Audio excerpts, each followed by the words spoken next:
Welcome to our mini vlogs. तपाईँहरूको दिन आज कस्तो हुँदैछ? आज हामीले रिसेन्टली मेरो बाबुको न्यू बेडको लागि न्यू म्याट्रिक्स चाहिँ रिसिभ गरिसकेको छौँ र हामीले यसलाई राम्रोसँग बेडिङ पनि गरिसक्यौँ र हेर्नुहोस् त कस्तो राम्रो देखेको छ। इन केस तपाईँहरूलाई पनि तपाईँको नर्मल बेडमा चाहिँ सिट पुगेन भने यसरी नै एक्सटेन्सन बेड चाहिँ राख्न सक्नुहुन्छ। नयाँ बेड राखेर बढी एक्सपेन्सेस बियर गर्नुभन्दा। एन्ड पोखरामा पनि यस्तो खालको फेसिलिटिज पाइएको छ। एकजना दाइ हुनुहुन्छ, उहाँले चाहिँ एकदमै राम्रोसँग राम्रो फर्निसिङमा चाहिँ बनाइदिनु भएको छ। I was very satisfied when I got this. अनि कन्ट्याक्टको लागि चाहिँ मेरो हस्बेन्डलाई भन्नु होला, उहाँले चाहिँ उहाँको कन्ट्याक्ट चाहिँ दिनुहुन्छ है। अनि चाहिँ मसँग चाहिँ यहाँ तपाईँहरूलाई डिस्प्ले गर्नको लागि चाहिँ छैन हामीले। सो मेरो बेड पनि यसमा सुत्छ, कति राम्रो, कति कम्फर्टेबल छ। अनि यो काठहरू पनि यति राम्रो छ। एडभर्टाइज गरेको होइन, तर आफूलाई मन परेको प्रडक्टको बारेमा चाहिँ भन्नु चाहिँ सही हो जस्तो लाग्छ मलाई चाहिँ। त्यसले गर्दाखेरि होइन बाबा छैन कुचुलो। अब हेर्नुहोस् न है, बाबु ठुलो उमेरको हुँदैसम्म नि यहाँ सुत्न मिल्छ कि गाडीसँग मिलाएर। ए लगाएको फुल कति राम्रो भयो थियो, अहिले सबै झरी भ्यायो झलग्ने। कसरी हो कि यसलाई उमार्ने? कोही बेला कति राम्रो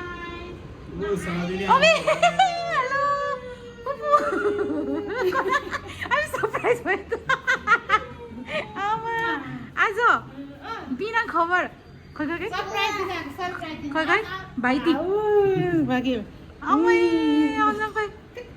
हाम्रो बन्दीपुरी माइली फुपू है। अचानक सरप्राइजै भएन भन्दा भाइ के हो? बाबु को आउनुभयो? को आउनुभयो बाबाको? हेलो, के गर्दै हो?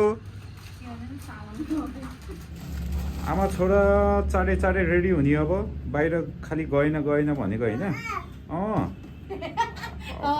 अब आज दुईजनालाई म एउटा ठाउँमा खाजा खान लान्छु। साँच्चै भनेको। अब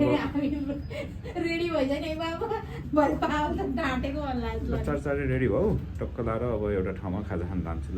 खालि बाहिर लगेन, खाजा खाएन, कतै घुमाएन भन्छ अनि।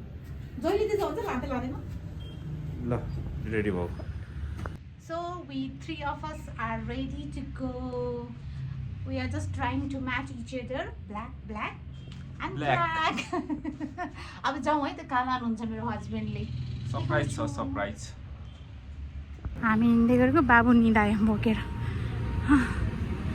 हामी चाहिँ न्यु रोडमा हो, हिँड्दै जानलाई आज बुढाले हिँडेरै जाम। जाडो भयो भनेको होइन, गर्मी हुन्छ अब हिँडेपछि एक्सर्साइज हुन्छ अरे। अहिले अब मलाई एक्सर्साइज गराउने भनेर आफ्नै एक्सर्साइज भइरहेछ होइन।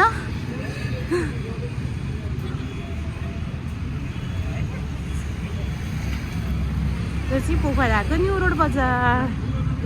अब हिँड्दै जाने। ओहो, फोहोर त अझै पनि नफाली भइसक्यो रहेछ। केही महिनासम्म भर्न लागिसक्यो। पोखरामा फोहोरहरू व्यवस्थित हुन नसकेको। अहिले बिस्तारै काम त हुँदैछ, फेरि पनि सबै फोहोरहरू उठाउन नसकेका रहेछन्।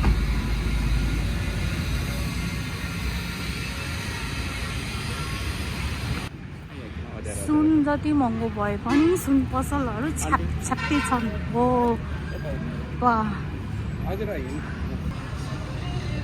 सुन किन्ला सकेला जस्तो छैन। बाप्रे, अब त के हो, हिरा लाउने बेला आयो क्या बुढा? हिरा लाउने बेला आयो।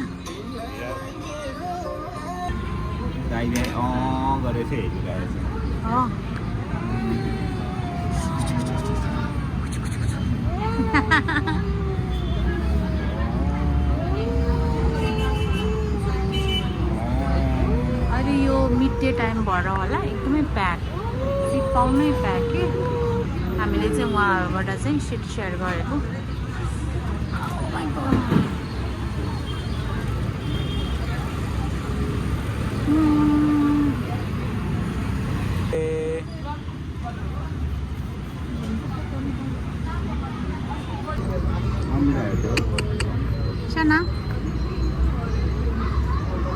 लामो समयको पर्खाएपछि बल्ल 2टा मात्रै अर्डर आइसकेछ। यस्तो गाह्रो हुने हो यहाँ आएर खान त। कति फास्ट हो, कति फास्ट। कता पुग्ने म्याराथन जित्ने हो। हेर त्यहाँ अर्को नि बसेको। अब हिँडेरै घर जाने भनेपछि ड्युटी भाग्नु पर्यो। म्याराथन जित्छ बच्चा लिएर यदि कम्पिटिसन खेल्ने हो भने। अब यो उस लिने अब नयाँ आइफोन किन्देऊ न। आइफोन होइन, अब मसला र बेसार लिने ल पस भन्नु अब हजुर। गफर रहेछ फेरि म गफर दिने हो कि छोरासँग ताल मिलाउँदै। आफ्नै हात हेरेर गफर देख। हेर्नु न फेरि यहाँ पानीको यहाँ पायो कि सामान किनेर अब घरतिर लागिएछ। अब अघि हिँड्दै लिएर जानुभयो, भोक लाग्यो, खायो। अब त्यो फेरि हिँड्दै लिएर आउनु भयो। अनि खाएको पच्छ अब घरबाट सुत्यो। अनि फेरि अर्कोले के गर्दैछ? नमस्ते सबैलाई रे। यो हाम्रो घरतिर जाने बाटो। अबको 5 मिनटभित्रमा हाम्रो घर ट्याक्कै आइपुग्छ।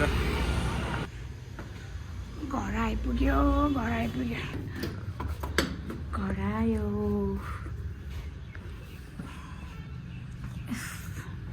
घर आयो, हामी घर आयो। लोत्तर पर्यो, लोत्तर। हिँड्ने भनेर खाएको जति सब गयो।